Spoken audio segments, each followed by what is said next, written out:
नमस्कार। मैं आपको बता रहा हूँ ये एक ऐसी कहानी जो आपके जीवन को बदल के रख देगी।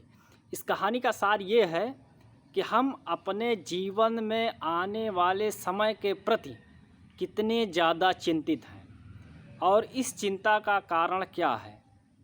मैं इस चिंता को एक कहानी के माध्यम से बता रहा हूँ। इस कहानी का मर्म ही आपको आने वाले भविष्य के बारे में बता के रखेगा। इस कहानी में एक साहूकार है जो अपनी मेहनत से एक बहुत बड़ी संपत्ति इकट्ठा करके रखी और एक दिन उसने अपने मुनीम से कहा कि मुनीम, मुझे मेरी संपत्ति का एक ब्यौरा बना कर दो और उस ब्यौरे में मेरे परिवार का खर्च जोड़ो कि मेरी आने वाली कितनी पीढ़ियां इस संपत्ति को आराम से बैठकर अपना जीवन व्यतीत कर सकती है। साहू के कहने के अनुसार मुनीम ने सारी संपत्ति का आकलन किया और एक आंकड़ा तैयार किया।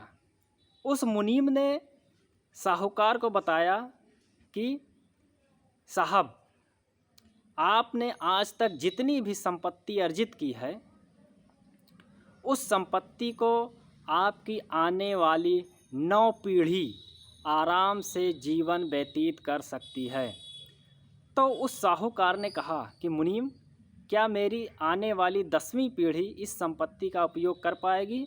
तो साहूकार ने कहा कि साहब, आपकी 10वीं पीढ़ी इस संपत्ति का उपयोग करने के समय ये संपत्ति समाप्त हो जाएगी। मुनीम ने अपना आकलन दिया और वो चला गया।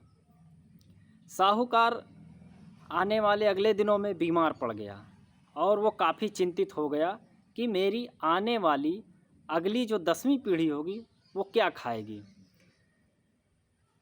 और इसी चिंता में वह साहूकार बीमार हो गया। लोगों ने जानने की कोशिश की, डॉक्टरों ने इलाज किया, तो लोगों ने पूछा कि आपको ऐसी कोई बीमारी तो दिख नहीं रही है, फिर आपकी चिंता का कारण क्या है। उस साहूकार ने बताया कि मैंने आज तक जो धन संपत्ति एकत्रित की है, मेरी आने वाली 9 पीढ़ियां इसका अपने जीवन में उपयोग और उपभोग कर सकती हैं, लेकिन मेरी आने वाली 10वीं पीढ़ी अपना जीवन का निर्वाह कैसे करेगी, इसी बात की मुझे चिंता है। अब आप समझ सकते हैं कि आज के जीवन में इस तरीके के भी लोग हैं जो अपनी आने वाली पीढ़ियों को लोग ले करके कितना चिंतित हैं और इसी चिंता में वो दिन रात गलत तरीके से धन का एकत्रित कर रहे हैं।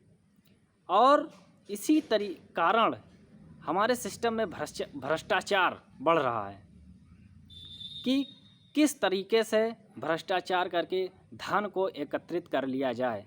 और आप देखेंगे कि आदमी के सामान्य जीवन में इतना ज़्यादा खर्च नहीं है जितना ज़्यादा वो भ्रष्टाचार करके धन को एकत्रित कर रहा है। तो भ्रष्टाचार का एक बहुत बड़ा कारण ये है कि लोग अपने बेटे बेटी, आने वाले उनके बेटे बेटी, आने वाले उनके बेटे बेटी के प्रति कितना ज़्यादा संवेदनशील हैं और इसी चिंता में वो भ्रष्टाचार करके गलत तरीके से बेईमानी करके धन को एकत्रित कर रहे हैं। तो हमें सीखना चाहिए कि हमें आने वाली अपनी पीढ़ी के प्रति इतना ज़्यादा संवेदनशील नहीं होना है। अगर हम इसी तरीके से इतना ज़्यादा संवेदनशील आने वाली पीढ़ियों के लेकर रहेंगे तो भ्रष्टाचार और बढ़ेगा।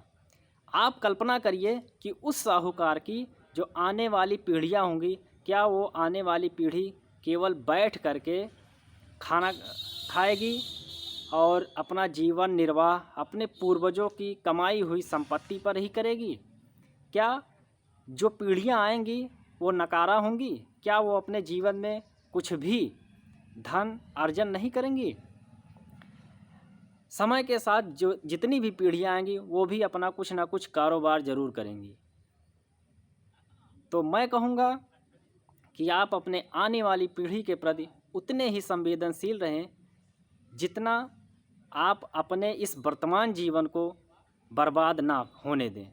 इसी के साथ ज़िंदगी की उड़ान में हमारा ये पहला संदेश है और आपने हमारा ये पहला शो देखा, इसके लिए आपको बहुत बहुत धन्यवाद जी। नमस्कार।